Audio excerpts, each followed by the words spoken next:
So hi guys, welcome back to the channel. So today in this video we are going to see the first problem of weekly contest 289, that is calculate digit sum of a string. So I hope that you have read the problem statement and understood it, but in case if you have any doubt, we will understand the problem using the example and we will try to form a logic to solve this problem. So let's get started. So in the example one, you can see that we have given two things. First, we have given the string, and the second thing is we have given an integer k equal to 3. So what the problem statement is saying is we have to divide this string s in the group where each group should have a size equal to the value of k.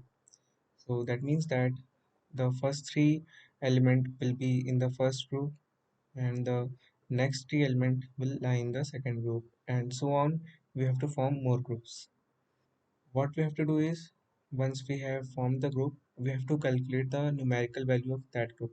So suppose the first group will have the numerical value of 3, like we have to do the addition of all the element lying in the first group, and similarly the second group will have the numerical value equal to 4, and so on. We have to calculate for all the groups. And when we have calculated all the numerical value of every group, we just have to form a new string using those numerical value. So suppose these are the numerical value of each group. We have to form a new string that will contain the numerical value of each group. So when we got the string, what we have to do is, if the length of the new string is greater than the value of k, that is 3. So here it is greater than 3.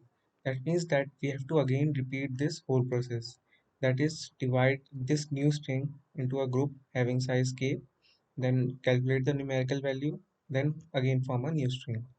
So we have to repeat this process until we get the length of the new string less than or equal to k. Once we arrive at that position, we just have to return it.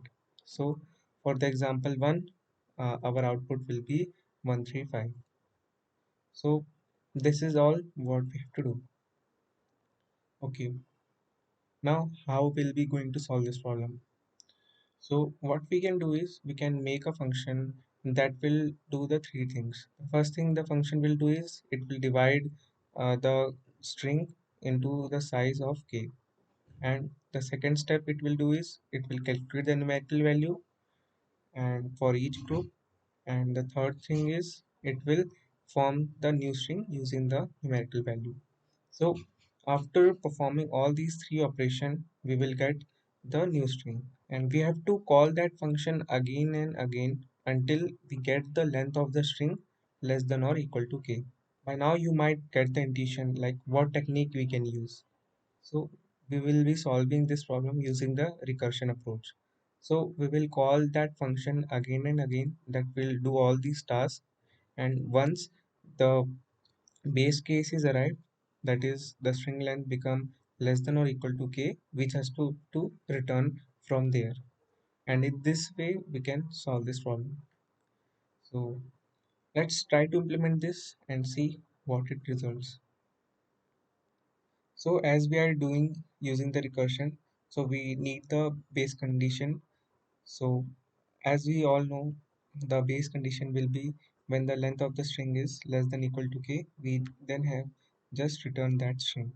So we will be writing this, and after this we have to write our logic that will calculate the new string.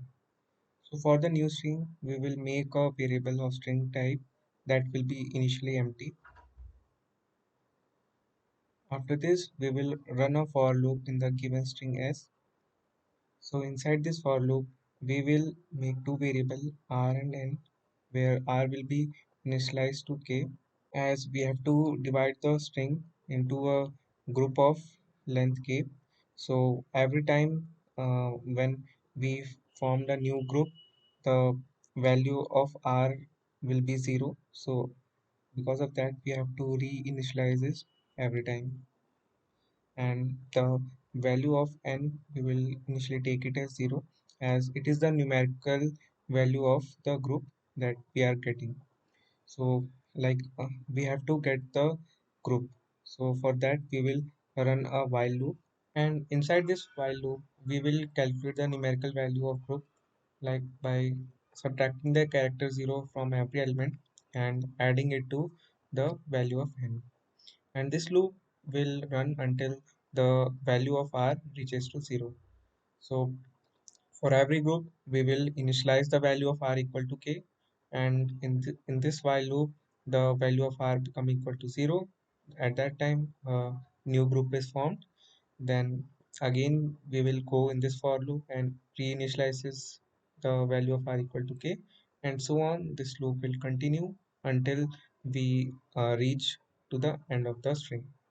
So once we have got the numerical value of group, we have to convert into the string format and append into the empty string that we have declared before. After this step, we just have to check if our length of the new string is greater than k.